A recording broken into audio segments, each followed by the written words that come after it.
Hello everybody, this is JT Productions and welcome back to another 2023 preview and prediction video. Today I'll be doing the UCLA Bruins. UCLA had a 9-3 regular season last year, Chip Kelly's best record since he's been there. DTR had a great season, the offense was doing great. They had a couple of blunders, losing to Oregon after they were 6-0, losing to Arizona by 6, and then they lost by 3 to USC before losing by 2 to Pitt in the bowl game. Besides that, they had a great season. They had big wins against Washington and Utah, and Chip Kelly is finally hitting his stride, it looks like, with UCLA, and now with NIL and the transfer portal being legal and utilized, Chip Kelly's going to thrive in this. He never was a good recruiter by standards of getting like big 5-star guys, but he could develop. That's what he did with a bunch of the guys at Oregon when he was there. But anyways, let's look at the roster. So Dante Moore, the freshman 5-star quarterback, is projected to start for them. They also have Ethan Garbers, who will be fighting for that starting job. You also have Colin Schlee coming in from Kent State, which Georgia fans remember him a very good bit. At running back, you have Carson Steele coming over from Ball State. He was a big max superstar when he was at Ball State. On wide receiver, you have Michael Sturdivant coming in from Cal. You have Cam Brown and Logan Loya. On the offensive line, you have 3 transfers, including Condare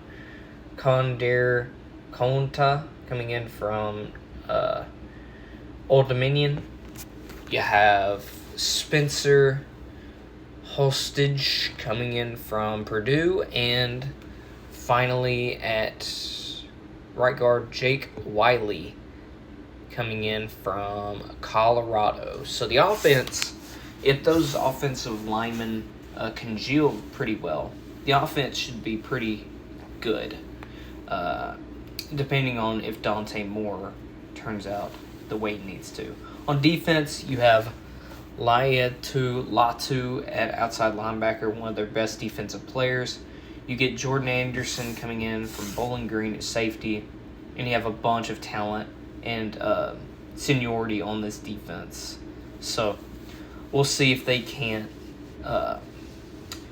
make the plays they need to make this season to give UCLA a great season. So let's go ahead and jump into the schedule. So they start the season with 2 tough Group of 5 teams, Coastal Carolina and at San Diego State. Now, I could see both these teams pushing UCLA.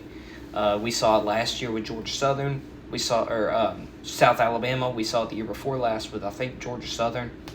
And I would not be surprised. Coastal Carolina has Grayson McCall. San Diego State is just a very well-coached team. I'm going to give you wins in both these games, but I would not be surprised if one of them knocks you off. So you're 2-0. I think you become 3-0 with a win against NC Central before having your first true Pac-12 road game against Utah. Now, last year, you blew out Utah. This was, I believe, after Cam Rising got a little nicked up. Now, Cam Rising at this point in the season should be fully healthy, coming off a surgery that he had, past off-season surgery or injury that he's getting over. But I do think that Utah gets revenge from last year, and you're 3-1 going into the bye week.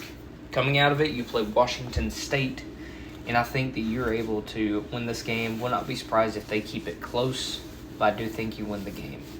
Then you go on the road to Oregon State, and I think the physical nature of Oregon State sort of catches UCLA off guard, sort of how Utah will. And I think that Oregon State with DJ Oyunglele gets the win over UCLA. Then they play at Stanford. I think UCLA will be able to beat Stanford easily. And I think going to the game against Colorado, you are 5-2. Still in the running with the Pac-12, but no margin for error. And I think that this is a blunder that happens. I think Colorado upsets UCLA at this point and gets a big win in Pasadena.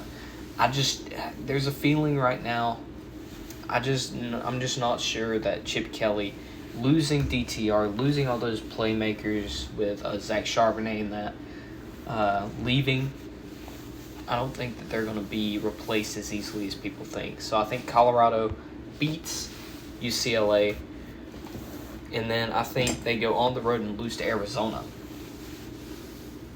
Would not be surprised. Back-to-back stretches with Colorado and Arizona. Would not be surprised. Then you play Arizona State at home, and I think you get the win there before going on the road to USC and losing in the Coliseum. You finish the season off against Cal, and I think you get a win there to finish the season 7-5. Now, I'm sure UCLA fans don't want to hear a 7-5 season after winning 9 games, but you're breaking in a new quarterback, you're breaking in some new offensive linemen, new running back. You just got a lot of question marks. And your defense, while it's veteran, it was not the best last year. So we'll just have to see, but I think that you're a 7-5 team. So anyways, thank you all so much for watching. I hope y'all enjoyed, and Go Dogs.